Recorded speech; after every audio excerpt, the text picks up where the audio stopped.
As an employer, in what circumstances can you make deductions from wages? I'm Jenefer, I'm the founder of Silk Helix, and we help small businesses with all things employment law, HR and people management, and in this video I'm going to tell you exactly how and when you can make deductions from wages. Deductions from wages are governed by the Employment Rights Act 1996, which states that employers can only make deductions from wages in certain circumstances. And these are when it is required or permitted by statute, or when it's written into the employee's contract for employment, or there has been some prior written agreement with the employee to be able to make that deduction.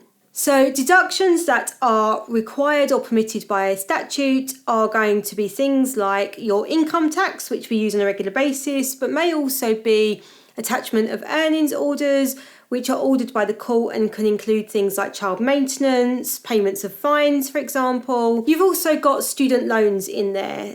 So these are going to be your most common ones that are required by statute, and anything that you're legally required to do there, it is going to be your legal duty to make that deduction.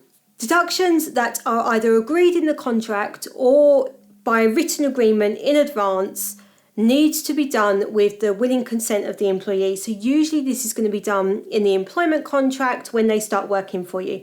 And it's why it's really important to have employment contracts that are written for your business and protect you from things that you might not even be thinking about could happen. So when we're writing these for clients, we would be covering things like losses to the employer due to negligence. We'd be covering holiday that's not been accrued but has been taken. So if somebody leaves employment, we can claw back those costs. We may be including things like vehicle fines, so fines for driving that go to the owner of the vehicle rather than direct to the driver. We may also be covering things like stock losses. So if in retail employment, there's some rules around stock losses that we can cover as well, and these should all be in the contract of employment. You may have separate agreements, so training, for example, where this is agreed as you go along, you'll need a separate agreement that states that that particular training and the cost of that training will be deducted if somebody leaves within a period of time, and in those cases you'd have a sliding scale. I'd also recommend additional documents for things like the issuing of mobile phones, for example. So when I'm doing these for clients, I would be putting in there that if the mobile phone is lost or damaged due to negligence, we can recover costs. But I'd also be putting things in there about the usage of that phone. So for example, if there's limits on data, calls, text messaging, and if you go over that, there's going to be costs incurred. Particularly if there's private use that makes it go over that, then I'd be getting the employee to sign to agree to deduct from wages for the costs of private use of that mobile phone. You may also do it with things like issuing keys to a building, for example. You may want to be doing the same with uniforms. If there's loss or damage due to negligence, you don't really want to be buying a new uniform every week because somebody keeps leaving it on the bus.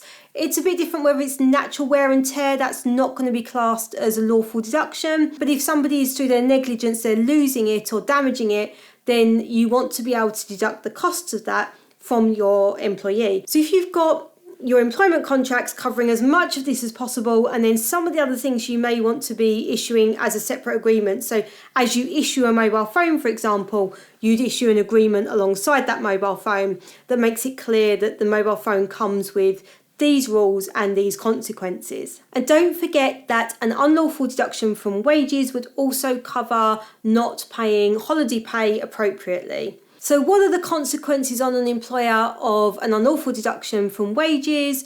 Well, it's going to be a claim to the employment tribunal. If an employee feels that they have had an unlawful deduction from their wages, they will make a claim to the employment tribunal. That claim will cover their losses, so will claim for the wages that have been deducted unlawfully. In some cases, they may also be able to claim for costs incurred as a result of that unlawful deduction. So bank charges, for example, may be able to go in there as well in that claim. And how do we prevent an unlawful deduction of wages claim? Well, this is a really strong argument for having a good quality, well-written employment contract that focuses on your business and covers everything that you need. We find that templates often don't go into enough detail when it comes to things like deduction from wages clauses. And what I get is clients contacting me where we've not written the contracts for them, and they're saying to us, well, look, this has happened, I know we've done this training and someone's left, or they've left and not given back their keys to the building, so we've now got to get locks changed. Can we reclaim costs from them? And what I'd be looking at is, well, does the employment contract allow that, or is there another written agreement that allows you to do that? And if there's not, you're not going to be able to. That's going to be an unlawful deduction from wages. So this is one where it is prevention only. There is no cure after the fact. We've got to do this by prevention. So you really need to make sure that your employment contracts are written well up front and consider everything that your business needs. And that if you've got things in addition to that, like issuing keys on mobile phones or training, where you're going to do separate agreements alongside the issuing of those things, or alongside agreeing to them doing the training, you need to make sure that these things are given out in advance so somebody can freely sign that before something has gone wrong, which could lead to the deduction. Writing employment contracts that protect you from unlawful deductions claims and potentially save you thousands of pounds as a business is something that we can do for you. There is details in the description below if you're interested. In the meantime, if you're looking for hints and tips on how to manage your team more effectively, hit that subscribe button and the notification bell. We've got 2 videos out every week. You don't want to miss a single one.